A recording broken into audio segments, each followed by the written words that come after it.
अब तक हमने देखा है कि जीना अपनी माँ को खो चुकी है। उसके फादर उसे लेकर दूसरी सिटी आ गए हैं ताकि उनकी बेटी अपने गम भूल जाए। वो उस घर में आ तो गई है, मगर वो घर, उसका एहसास और उसकी खामोशी, साथ में जीना की माँ की याद, उस घर का अकेलापन। क्या करेगी जीना? क्या वो समझ पाएगी कि मरे हुए लोग वापस नहीं आते? क्या वो अपने फादर की फीलिंग समझ पाएगी, जो फादर जीना की छोटी बड़ी हर खुशी का ध्यान रखते हैं, अपनी बेटी से बेहद प्यार करते हैं? उसके बाद भी उनकी बेटी अपनी माँ को नहीं भूल पा रही और लास्ट टाइम अपनी माँ से बात करना चाहती है, और वो उसके लिए रास्ता ढूंढ रही है। उसको कुछ मिल गया है, गूगल, डार्क वेबसाइट, काला जादू के नाम से। क्या अब वो अपनी माँ से मिलेगी? क्या वाकई ऐसा होता है हकीकी जिंदगी में? अब जानते हैं आगे। कभी कभी हम जो चाहते हैं अगर वो अचानक पूरा हो जाए तो सबसे ज्यादा हैरानी खुद को ही होती है। ऐसी ही हैरानी जीना को हो रही थी। जीना ने डरते हुए लैपटॉप पर उस लिंक को क्लिक किया। उसमें दिए गए एड्रेस को कॉपी करके उसने नोटबुक में लिख लिया। जीना थोड़ी हैरान तो थी, मगर अब उसके दिल में एक उम्मीद जाग चुकी थी। उसे बस सुबह होने का इंतजार था ताकि वो घर से निकलकर इस एड्रेस पर जा सके। जीना अर्ली मॉर्निंग जागकर रेडी होती है और अपने फादर के लिए पैनकेक्स, कुछ फ्रूट्स और गर्म मिल्क तैयार करती है और सब टेबल पर सजा देती है। फादर जब नहाकर आते हैं और टेबल पर रखा नाश्ता देखते हैं तो थोड़े ठिठक जाते हैं। सुबह 8 बजे कौन नाश्ता रेडी कर सकता है? वो बुदबुदाते हुए टेबल के करीब आते हैं। नाश्ते पर नजर पड़ते ही साइड में रखा एक नोट दिखता है। गुड मॉर्निंग अब्बा, आज मैं घर को सजाने के लिए कुछ चीजें लाने जा रही हूँ। आप नाश्ता करके ऑफिस जाइए। सेकंड की मेरे पास है, आप बेफिक्र होकर जाइए। फादर सोचते हुए नाश्ता करते हैं। वो थोड़े हैरान भी हैं क्योंकि पिछले 6 महीनों में पहली बार जीना इस तरह नजर आ रही थी। वो गाड़ी से उतरती है। ये जगह ऐसी है जहाँ झुग्गियाँ हैं, छोटे छोटे घर बने हुए हैं। पास की सब्जी की दुकान से वो पूछती है, भाई जी एड्रेस कहाँ है? वो मैडम लेफ्ट जाओगी, फिर राइट जाकर सीधा सामने।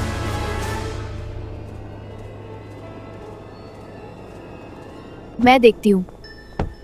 कोई जीना है? मायूस होकर खुद से कहती शायद वो है। लिंक फेक होगा। किसी से ऐसा मजाक करना भला सही है? मैं ही पागल हूँ। मैं जब ही अंदर से आवाज आती है, रुको जीना, रुक तुमने दिल जाओ। से चाहा तभी तो ये जगह मालूम कर पाई। ये आवाज कहाँ से आ रही है? जीना जैसे ही अंदर जाती है वो एक छोटे से कमरे में एंटर करती है। कमरे के चारों तरफ दिए जल रहे होते हैं। दीवारों पर पीला रंग किया हुआ था, लेकिन दियों की लौ के नीचे का हिस्सा काला पड़ चुका था। बीच में एक बड़ी सी कुर्सी रखी थी। उसके सामने पानी से भरा एक बड़ा बर्तन था। आसपास कुछ फल, ढेर सारी मोतियों की मालाएं, सिंदूर और जाने क्या क्या रखा हुआ था। उसी कुर्सी पर एक औरत बैठी थी। उसकी आंखें बंद थीं। जीना बहुत उत्सुक होकर पूछती है, आप मेरा नाम कैसे अम्मा जानती हो? बहुत कॉन्फिडेंस से बोलती है, जैसे वो क्या नाम कुछ ही नहीं। जानती है। मैं सब जानती हूँ। कुछ मंत्र लिखे हैं। उस मंत्र का जाप तुझे 40 दिन तक रात के तीसरे पहर में करना होगा। जीना को कांच के एक कंची देती है जिसमें एक कागज भी है और कहती है, ठीक 40 दिन बाद तेरी मुराद पूरी हो जाएगी। तू जो चाहती है वो होगा। जीना चुपचाप खड़ी सब सुनती रहती है।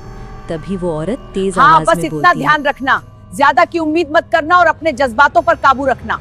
है। जीना झिझकते माँ, हुए मगर पूछती क्या है, मैं सच में अपनी माँ से बात कर पाऊंगी?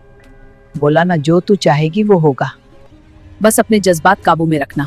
अब जा और इन 40 दिनों के जाप को पूरा कर। जीना वहां से वापस घर आ जाती है। वो लिविंग रूम के सोफे पर बैठ जाती है। जीना ग्लास में जग से पानी डालकर पीती है और एक गहरी ठंडी सांस लेती है। कमरे में सन्नाटा है। अचानक उसके फोन पर नोटिफिकेशन आती है। जीना थोड़ा डर जाती है। नोटिफिकेशन अब्बा का होता है। क्या तुम मार्केट से आ गई जीना? जीना रिप्लाई करके शांत बैठ जाती है। सामने रखी पोटली की तरफ उसकी नजर जाती है। कांपते हाथों से वो पोटली को छूती है। उसमें से एक काला धागा निकालकर वो उसे साइड में रख देती है और पोटली खोलती है।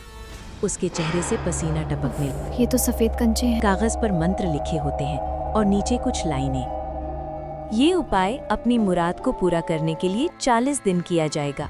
बीच में एक दिन भी अगर रह जाता है तो उपाय दोबारा शुरू करना होगा। जो व्यक्ति ये जाप करेगा उसे इस पवित्र काले धागे को अपनी कलाई पर 40 दिन तक बांध कर रखना है। इस धागे को कलाई से काटने पर इस जाप का असर टूट जाएगा। जीना डरते हुए पोटली अलमीरा में रख देती है। अब क्या बूढ़ी अम्मा, जीना की माँ से मिलाने में उसकी मदद कर पाएगी? जानने के लिए जुड़े रहें ग्रे वर्ल्ड खौफ से आगे की दास्तान से। कहानी पसंद आई हो तो कमेंट में ब्लैक हार्ट भेजो। हमारी चैनल ग्रे वर्ल्ड को लाइक, सब्सक्राइब एंड शेयर करो।